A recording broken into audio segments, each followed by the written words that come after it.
England need to recover from their draw to Ghana, 0-0, and are playing Panama next for their last group stage game.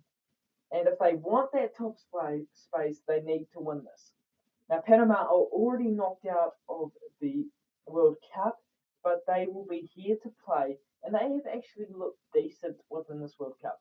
Now, this game is on Saturday 27th at New York, New Jersey Stadium, and it's a Group L encounter with the other two sides in this group being Ghana and Croatia. Now, of course, England drew their last game nil all to versus Ghana, and that was a really scratchy performance from England. They didn't get any flow within the game and couldn't link up and produce the chances that they did versus Croatia. Now, Panama have only lost their two games versus Ghana and Croatia 1-0 for both. So that's why I think Panama really do have an opportunity here to show and put on entertainment for their fans within this match. Now, England, of course, they have great creators and are very good off set pieces. But when this doesn't work, there are sometimes a lack of options. And that's where they need to work it out and make sure that they are keeping the ball and working well together. It's always big to if those creators don't perform well, like they didn't play well against Ghana. That's when they do get into trouble. Declan Rice wasn't huge quality. Jude Bellingham wasn't amazing, and Madueke, the wingers weren't my favourite. Madueke was all right, and Gordon were all right, but they weren't perfect. And that's possibly an issue for England. That's one of my weaknesses, their consistency. The consistency of England, sometimes with the pressure, and a lot of the time, they do falter. Now, it's a different team. There's a different perspective of this England side. And I don't think there's going to be as much pressure on the inside of the team as there have been in past occasions. But we all know there's still going to be pressure within their environment. The combinations are quite questionable at the moment for England. We haven't seen the best of the creators. Anderson was quiet against Ghana. We need to see more of him putting his great balls through the middle and allowing those wingers to do what they do best. I didn't see the best of Declan Rice either. He didn't produce many quality balls, which he usually does. And Harry Kane was, of course, not up to standard to his incredibly high standard he has. Now, Panama, they are quite a physical side and have quite a bit of speed on attack. So they've been quite exciting to watch. And they do like entertainment football. They don't just sit behind the ball the whole game. We've seen them actually try to attack. But their weakness comes when they try to attack. They do get vulnerable at the back and are vulnerable to those quick attackers as they commit too many bodies forward often. Now, the key players for them are I really like Cordoba at centre back. I think he's a worker.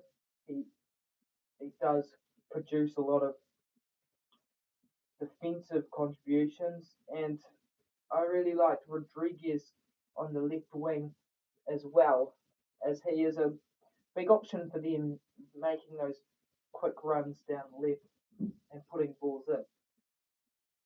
Now that can match up, and we've seen this England side be slightly interesting with that up front attack as Kane and Bellingham rotate for that top striker position and are quite fluid.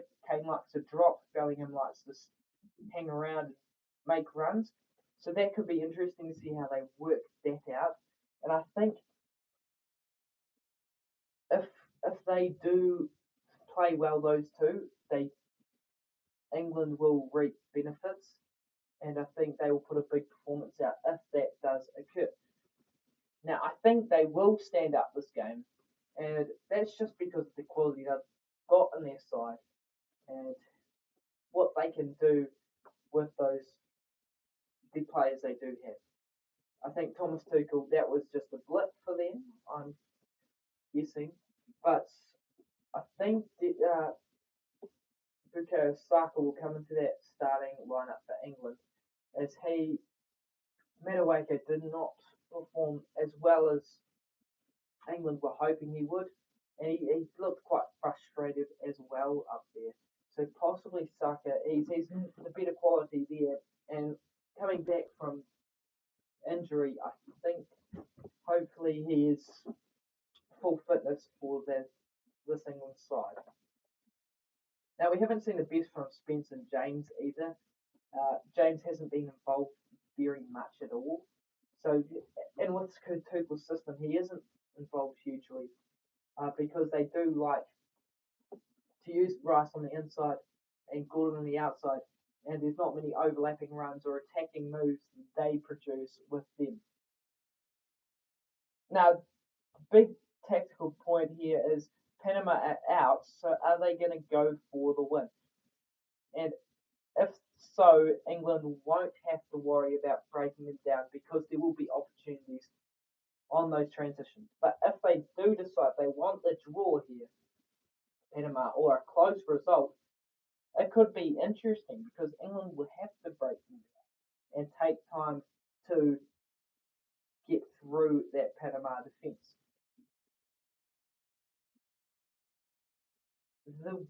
What will happen in this game, what will decide the game, will be whether Panama and how strong Panama are at the back.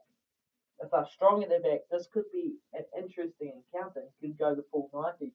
If Panama don't stick it in, but stick with it the whole game at the back and have lapses of attention, then it could be a bit of a blow up for England. So I'm predicting England to win 4-1 over Panama.